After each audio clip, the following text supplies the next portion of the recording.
Great show today. Grant is not only the guy that wrote the book on financial freedom, Grant's a guy who understands that when you stop helping other people build the thing that they're building and you begin building your own life, things get a lot better quickly. He's going to talk about how the slowest path to get there, you can certainly get there working for somebody else, but it's the slowest path to get to wealthy. He's going to talk about a faster path, which is entrepreneurship, whether it's a side hustle or, you know what, finally making that move that you've thought about for a long time. We're going to talk about the pros and cons of going off on your own and making your own way in the world with a new business. And I'm so happy. The man, the myth, the legend, back with us in Mom's Basement. Grant Sabatier is here. How are you, brother? I'm good, man. I'm good. Good to see you. It's good to see you. I got a question for you, which is, when did you first see yourself as an entrepreneur? I was pretty young. So we had this neighborhood, the street, Greenwich Street, where I grew up. And, a lot of older people, but some younger families moving in. And I was very intrigued one day when I heard that one of the neighbors' cars got broken into. And so I decided to start a newsletter for the neighborhood and investigate it. And I charged. Wait a minute. How old are you? I was probably like maybe 8 years old, 9 years old, something around there. So I had my, little Packard Bell computer, and I set up this newsletter and went around and sold subscriptions where I wrote about kind of the comings and goings of the neighborhood. I sold subscriptions for 10 cents per month. And so you'd get 2 issues for that. And so it wasn't making much money, but I was having a lot of fun. And I actually got the local hardware to pay for advertising, which was pretty cool. So that was really my first foray into entrepreneurship. In this current project of yours, Grant, tell me about a day in the life. You wrote, it's 7 a.m. on a quiet summer day. Your daughter's playing your guitar. Mm-hmm. By the way, how old is your daughter? She's 2. Okay, so she's clearly doing some Van Halen licks. Yep, she can already strum, which is awesome. I'm proud of. Yeah. So what's going on at your house at 7 a.m. that it compelled you to begin this tale in this way? Yeah. So, having a kid completely transformed my life, upended really so much of what I thought about money and freedom and time. And, time has just become more precious in kind of watching her grow and being around her. And so I try to spend as much time as I can, with her. And so in the mornings, it's very quiet, it's very peaceful. And it's like, wow, this is why I worked so hard. So that's why I opened the book that way, because, I think in my first book, you get a lot of the hustle, make all the trade-offs, save as much money as quickly as you can, drive the cheap car. And I think in this book, you get a little bit more relaxed, reflective Grant, where it's like, okay, I've worked hard, I've done all of these things, but what can I say no to? And what are the limits that I can create in my life that really give me true freedom? And so for me, very rare if I have more than one meeting a day.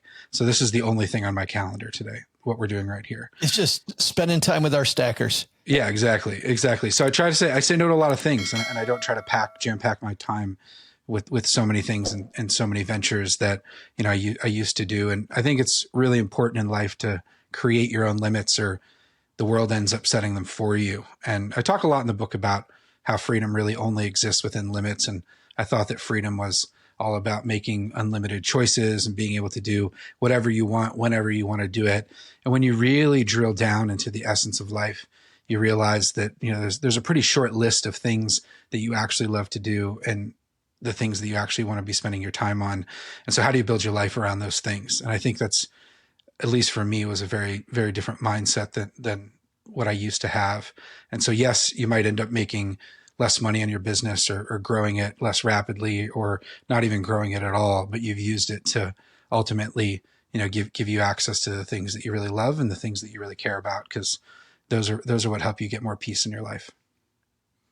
Well, and that's the question. If somebody's building a career in their 30s and their 40s, like as I was reading through these pages, I really felt like this is for people that are entrepreneur curious, right? Totally. They're like, I'm not sure. I don't know, but why switch over from a career working for, quote, the man, into being your own boss? Yeah. So the important thing, it's really just about testing it. It's testing ways to make money. How does it make you feel? And I think there is an increasing urgency to the message, just because jobs that were formerly very secure, like government jobs, we're seeing what's happening, I have one of my best friends in Seattle works for the EPA, and he's been there almost 10 years, and he's worried about his job. And, he's built his entire life and career around the security of a government job. And so, even, people that I know that work in tech, they're losing their jobs. And so you really can't rely on anyone else but yourself. And so even if you don't want to be a full-time entrepreneur, don't want to make the leap, I think it's important to understand what it means and just think about what it could mean to you. And if you want to start testing it out, I give a lot of ways that you can do that. Entrepreneurship can mean anything you want it to mean. You can build a company an infinite number of ways. There's so many things that you can do, so many things that you can try. And I think a lot of people that aren't entrepreneurs, they're just like, oh, I'm not an entrepreneur. Entrepreneurs are, born, not made. People either have it or they don't, or gosh, I see my entrepreneur friends and they're all stressed and that sounds so risky. And so I try to demystify, a lot of that and help people reframe their mindset around what it can be and what it can do for your life. Because information is one thing. And, when I started a business, I had no idea that I could sell a company or how to sell a company. So it might seem, like overkill to be like, here's how you build a business to sell. But that's one of the best ways to capitalize on building a business. It's not building it and running it forever. It's building it to sell. And so if you don't know that that's possible or how to do that, then you're never going to know that you could have done that, or you never could have built a company from the start that gave you that option or that opportunity. So, I've been an entrepreneur now for about 15 years. And I think a lot of the things that I thought it would be, it hasn't been, but it's opened my life in so many different ways. And so I just wanted to share all those lessons. What are some of those things you thought it would be that didn't end up being? One of the things I thought it'd be a lot riskier than it actually is.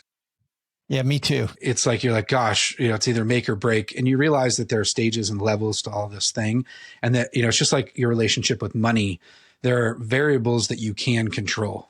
And in fact, there are way more variables that you can control than you can when you're working for someone else. And so it's constantly kind of about making choices and getting more comfortable with, just doing things on your own terms. And then as you learn it, you get better at it and you start seeing it differently. Difficult to communicate that to someone who hasn't done it, but entrepreneurship is certainly less risky. I also think you can make a lot more money being an entrepreneur than I thought you could make. And I thought it would just take forever to, just increase my income and I'd have to stay on the grind for maybe 20 years doing this. I had no idea that I could sell a business. And when you look out at the landscape, you see that, wow, there's tons and tons of companies out there who are making so much money that literally they have a line item, on their plan and their budget for every year for acquisitions. So M&A, mergers and acquisitions, is an essential part of growth and a growth strategy for most companies. So there are tons of companies out there just looking for businesses to buy, and there's a shortage of good businesses to buy. And so there's a few things that you can do: have a profitable business, have everything organized, be in business at least 3 years, have a product that has a little bit of a competitive moat. There are things that you can do and create that make you much, much more attractive from an acquisition standpoint. And that's something that I had no idea, that you could sell a business and that there were so many people looking to buy businesses. And so that, those are two big things for me. But even without selling it, Grant, what I found when I started focusing on the systems, and I think this is a good tactic for anybody that wants to become an entrepreneur, and you really go over this a lot, which is even if you're not going to sell, making it a sellable business forces you to then build. And I want to get into what you said earlier about constraints, to build systems, to build these things so that you're sitting next to your daughter instead of, in email hell, you're sitting there sipping coffee, enjoying your morning while your daughter's playing your guitar. Yeah. I mean, it's very easy, just like in comparing ourselves with others in other areas of our life, to look out at the world and see all these businesses and just be like, I can't imagine doing that, or that seems crazy, or that seems like it's going to take me so much money to do, or I can't imagine doing this. And so big part of the beginning of the book, this experiential entrepreneur phase, is really about testing out these ideas. And so you can start making money on the side. You can think through, here's what a business could look like. I go through in great detail, here are the advantages and disadvantages of launching a, physical product versus digital product versus content business versus online versus in person. I talk about all of these things. So if you're new to it, you can say, gosh, I really want to start this restaurant, but this is probably going to be a really terrible business. And here's why, right? So it's like you can start to dream a little bit within some of those parameters. And I think that's important. I think it's just, creates a structure and a system to evaluate businesses. And you bring up a really good point about systems generally. The second level of entrepreneurship is solopreneur, which is all about building sustainability into your business. And sustainability is built around systems. And so the goal of being a solopreneur is you're trying to take out and mitigate as much risk as possible and allow yourself, to be more adaptable to change.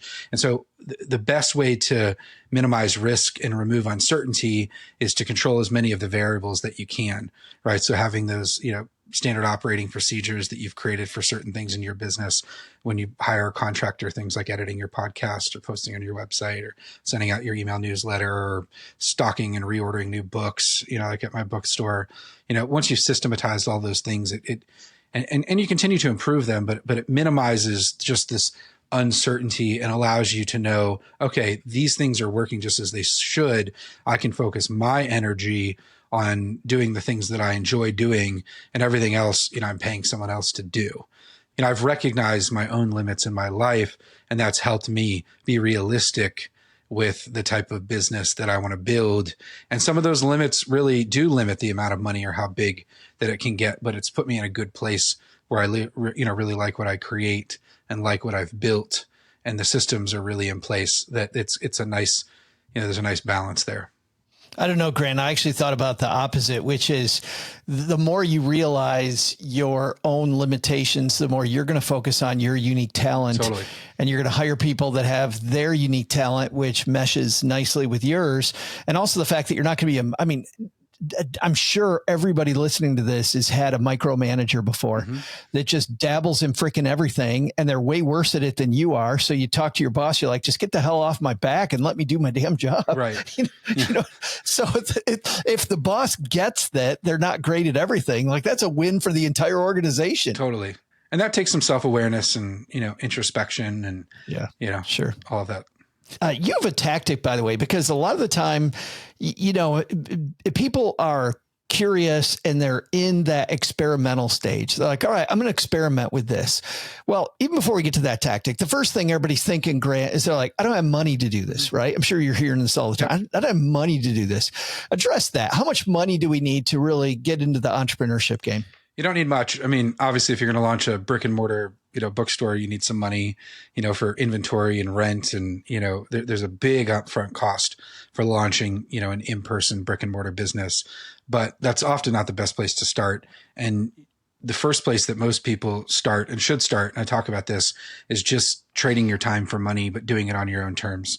So whatever you're doing in your full-time job, whatever you have skills doing, whatever you're passionate about, find someone to pay you to do that thing and then just see how it feels. And so when you're trading your time for money, you can save a part of that money. And as that builds, then you can start hiring other people to do those things. And it's just like saving any form of money that, can start compounding. So I talk about why it's so valuable to start as a freelancer and as a consultant, but why those actually end up being really terrible businesses and why you have to continue to trade your time for money. They don't sell for very high multiples. You kind of end up being your own worst enemy often when you become a consultant and you're not able to pivot enough, but it's a really great place to start. So selling something to somebody is if you have to create that thing, it's going to take money, but if you're just selling your time and your expertise, you can do that without any money, maybe, $50 to set up a website or social media page. I feel like half of that is just confidence. You go in with confidence because I already know the tasks. I know how to do it. I'm already doing it on a daily basis. And I feel like a lot of entrepreneurship is especially when you're beginning is confidence, but you have a tactic that can help our stackers match their passions and their skills to kind of create like what the idea is that might be a good spot to start. You got a friend who you helped out with golf in this way. Can you walk us through this? Because I think this is a nice place for our stackers to really grab a foothold. Yeah. So the biggest question that I get is, what should I do? It's not how much money do I need or the excuse I don't have the money. It's like, what should I do? Right. And so you look out and you're like, I can't imagine what I would do. And so there's a simple exercise in the book where you just take a piece of paper or Google Doc and split it down the middle. And at the top left, write skills, and the top right, write passions, and write down all the skills that you have, the things that you're good at, people say that you're good at, the things you do in your full-time job. It could be hard skills like knowing how to code. It could be a soft skill like being a good negotiator or communicator or writer. And then what you're doing is you're looking for overlap between those two things. So how can you use one of your skills to do something that aligns with your passion? If you're good at graphic design and you just really love rock climbing, how can you start working for a rock climbing company, maybe freelancing, doing some graphic design for them, just so you can then get close and start working in the industry that you love as a way to just get more information. And this is important too, because information is so essential, and it's much easier to launch a business from within something you already know how to do or you're familiar with than it is to go blind. I've looked at websites to buy, and there was one. It was about, bourbon. And it was like, I've had some bourbon in my time, but I wouldn't say I'm passionate about it. But I thought very hard because I was like, oh, I know I can grow and scale this website and I have these skills to build it. But because I'm not passionate about bourbon, that's going to be this rate limiting factor, for me. And no matter how much I study, how much I read the market research reports, because I'm not out there hunting for bottles, it's going to really limit the growth here for me. And so I didn't buy it. And so it's one of these things where you're looking for that overlap in your skills and your passions, and you're thinking through all the different things that you could do when those align. And then if you don't find any alignment, I walk through a bunch of different questions that you can ask to get you further to it, and then offer a bunch of kind of sample ideas. The important thing is to pick one and start experimenting and starting to get comfortable, because it's always those first few things. For a lot of us personal finance creators, it was the first freelance writing gig that we got. And, we did a couple of writing pieces, and it's like, someone's paid me to write. I'm going to write on the side. I'm going to use some of this money to grow my own website, to grow my own brand. And then, you can kind of scale up from there. So being able to start somewhere, but knowing a little bit about the topic. And this is really, really important, because people always ask that question: should I follow my passion or follow the money? And I'm always going to lean towards the passion side, because you're going to stick with it if you're into it. You're going to have some unique insight or perspective that someone else is not going to have. And it's going to be a lot more fun. And so if you just do something to make money, something's going to be missing in your life in some way. You talk about following your passion. It's funny. I have a friend who's creating a board game, and every move he makes is a guy that plays a lot of board games. I'm seeing him shrink his potential audience size. I mean, he's got this really quirky, it's a cool idea, but it's really, really quirky, to the point that for me, as a guy that plays a lot of games, I think, I don't even know if this is viable. Mm-hmm. Like, I think both people that love this kind of game are going to have a great time. Right. But how do you look at when your passion is viable, mm-hmm. and when it isn't? What's the research you do to kind of go, okay, is this really a thing I should do? That's great. Yeah. So you're doing something that's important. You look at the way the market currently is. Right. So people playing board games, what kind of board games are they into? What are they playing? What are the trends? Are they playing shorter board games because they have less attention spans? Are they playing longer board games because they're stressed out about something and they just want to, disappear for a while? And if you're a board game player like you're going to know that. Right. And so here you are with all this expertise, and you're saying, hey, based on the current market, this looks like a really terrible idea. And that's fine. You basically, the market, you recognize maybe the market's too small, but I'd flip that on its head a little bit and say, okay, well, is it viable to do something that no one else is doing because the market's going to grow in some way? There's always natural evolution in anything. Because of the internet, the things that are very, very micro niche have a much broader audience and can grow more rapidly, especially if they have some novel component to them. So maybe the game's really complicated and takes forever, and it's just like, it's not something you want to play, but it unlocks this whole new category that didn't exist because no one knew that they wanted it or that it could exist. So that's a fine balance. I wouldn't put all of my eggs in that basket and put, mortgage my house to launch a board game that's so complicated that someone who's into board games might not want to do it, but it's definitely worth testing if you're passionate about it, because those are the things that tend to be the most successful, because they're a category that doesn't exist yet, but very, very, very hard to evaluate that. But probably worth taking the risk. Well, what I love about what you're saying too is, and which is why I like the term of this first phase, which is this experimental entrepreneur phase, because I'm experimenting, right? It is a science project, and things that you get wrong. You talk about an app that you tried to launch. You're experimenting with things, and guess what you learn? I feel like learning what doesn't work helps you build that pathway. In fact, you even write this, that failure should be something that you expect if you're going to go into entrepreneurship. Yes. You should expect to fail. Yeah. I mean, it's inevitable. I mean, any business, you plot the timeline long enough, it's going to fail. You look at the companies in the S&P 500 now, it's like almost all of them have only been in business for 50 years or less or something, so it's like businesses fail and it's inevitable. But a really important thing is there's kind of this law of averages where it's like when you're an entrepreneur, you got to fail a few times before you find that hit. Some people get lucky right out the gate, but it's like you got to get the failures out of the way, in some sense. And so testing, learning what makes you feel comfortable, you don't have to do this forever. You can say, for the next 6 months, I'm going to try these 3 ideas. I'm going to see what sticks. I'm going to see what I like to do. I'm going to learn some new skills. I'm not going to trade a whole lot of money. It's just going to take a little bit of my time, and I'm going to figure this out. Right. It's like, this is going to be messy. I don't know if it's going to work. It's going to be uncomfortable, but I'm moving towards something that I'm in control of instead of just accepting, whatever narrative I've been accepting before. So, I wouldn't say it takes a specific type of person, but it does take a little bit of like, hey, I've got 4 hours a week. It sounds good. I want to try something out. What are the avenues that I can start pursuing? And how can I get better at this? Because it's just like anything. The more you do it, it's just like, whoa, something that was really hard, becomes easier much faster. One of my favorite points you make in the book that I don't hear enough people who are talking about how great it would be to be an entrepreneur is the point that you make that it isn't about money as much as it's about time. And every entrepreneur is doing 2 things. Number 1, you're creating constraints for yourself, which you talked about earlier. And then number 2 is being good inside that time is so absolutely important.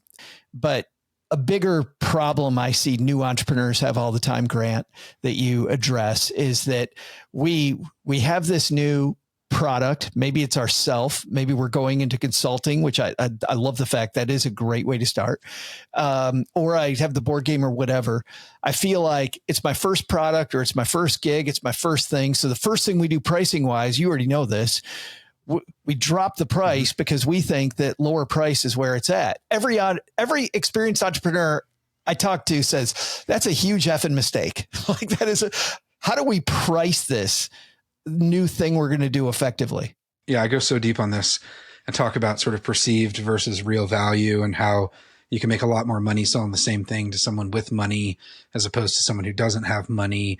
And, how do you start price testing? You're absolutely right. I think most people underprice right out the gate, and then they're just not able to make enough profit margins. So they don't have enough, lifeblood for their business, and they just go out of business. Washed away way too soon. Yeah, very important to learn how to price and to test it out. I mean, I think when you're first starting, you can have lower prices just so you can get some happy customers and testimonials. You can do introductory prices. You can do all those things. But the nice thing is, because of the internet, because of A/B testing, because of AI, you can do just like massive amounts of price testing automatically when you're launching any type of product. And the closer you are to your market and to your product and to your customer, the easier it is to see how much they're willing to pay. There's also just that perceived value. People perceive, more expensive products to be more valuable, even when they're the same thing. So, this can get really predatory. When you get really, really good at marketing, there's a fine line to balance between being good at marketing and being just like deceptive in some ways, or manipulative, I guess is a better word to say, because there are all these tricks that you can use to employ to prey on people's fear and make them feel bad and, basically shame them or scare them into buying your product. And so that's just a bad way to market, but it is really important to communicate clearly what you're offering and to test out these prices.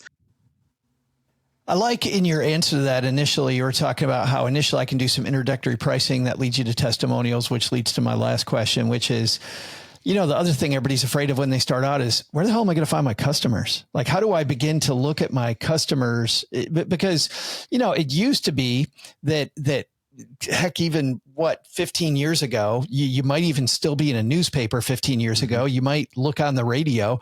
Those are both bye-bye. But where do I go in that sense of community and shared places where I can put advertisements out isn't the way it used to be. Yeah, this is why organic marketing becomes the driving tactic. You're talking about paid marketing tactics, TV, radio, advertising. It has to be organic. You have to get to know your neighbors, your community. You have to participate within the world in which your product will thrive. And so if you're a mountain climber, you have to be a mountain climber and you have to be around mountain climbers. You got to show up to the local climbing gym, know the climbers, get your product in their hands. It's not about just reaching out to the influencers and be like, how much can I pay you to advertise this? Just like anything, good products, when people love them, they share those products with others. Good books, they share with others. Everything ends up being word of mouth. And so how do you create that word of mouth component? Is you create good products, have good prices, have a good story, and then you authentically connect with consumers. And the best way to do this is through creating your own content and sharing your own story. And so I always talk about, you can even compete against the big dogs if you have a story that's relatable. And often people want to support the underdog, or they want to support the new entrant, to a market. And so you got to be open about who you are, why you created something, why you're passionate about it, why you're doing this, and then lean into that story. And I talk a lot about story being your competitive advantage, especially amidst all this AI stuff. How do you actually stand out when people are just rapidly doing things faster and faster and better and more automated? I do believe that people will still connect with stories, and that's what makes you unique, and that's what's ultimately going to give you your advantage. And so you got to have a good story around your product. You got to be able to stand behind it, and you can't fake it because people can tell. I'm going to point to two companies that did exactly that in my life. Number one was a couple of years ago, I was in Duluth, Minnesota, and I stopped by the home store for Duluth Trading Company. And it's amazing. I bought their book, which was about the company, and that company has such a story, and they're totally selling on just the way they market, the way that they have these beautiful advertisements, these drawings, these stories around their clothing, almost like what was the J. Peterman catalog, if you remember, the old J. Peterman catalog that they talked about on Seinfeld after I think that went out of business, and then somebody brought it back. But then the second one, there's a Midwest coffee chain called Big B Coffee, and the creators of Big B Coffee have these books that they made about like how to sell and how to do things. And part of their story is teaching other people based on the success that they had. And I don't know, it makes me kind of crave a Big B Coffee versus some other coffee. Story is, I think, everything to the way that we learn as people. Yeah. And then we're loyal to those stories and to those people and to those brands, and we show up again and again and again. And so there's an essence to all those things. I think it was easier to do in the past because there's just fewer competitors. I think vulnerability can be kind of manipulated, and there's kind of like false vulnerability that you see a little bit online. But people can a little. Yeah. People can feel it, man. People can feel it, and I think they can capture your essence. And Grant, man, great to talk to you. The book is called Entrepreneur, available everywhere, right? Yeah, everywhere books are sold. Right here. Look at that. Yeah. Pretty cover. Yeah. Why is it called Inner Entrepreneur? People, I'm sure, wondering that. I think, so few books talk about the inner dimensions of being an entrepreneur, the challenges, the opportunities. And I really think it is about figuring out what you want and what kind of life you want to live as the starting point, and then building your business around that. And so, having that inner awareness, taking time to, use your intuition, is all very, very important. And I think the double meaning of it is you're an entrepreneur, whether you think you are or not. And so how do you tap into that inner entrepreneur that's already in there and nurture it? And so it kind of has double meanings in this sense.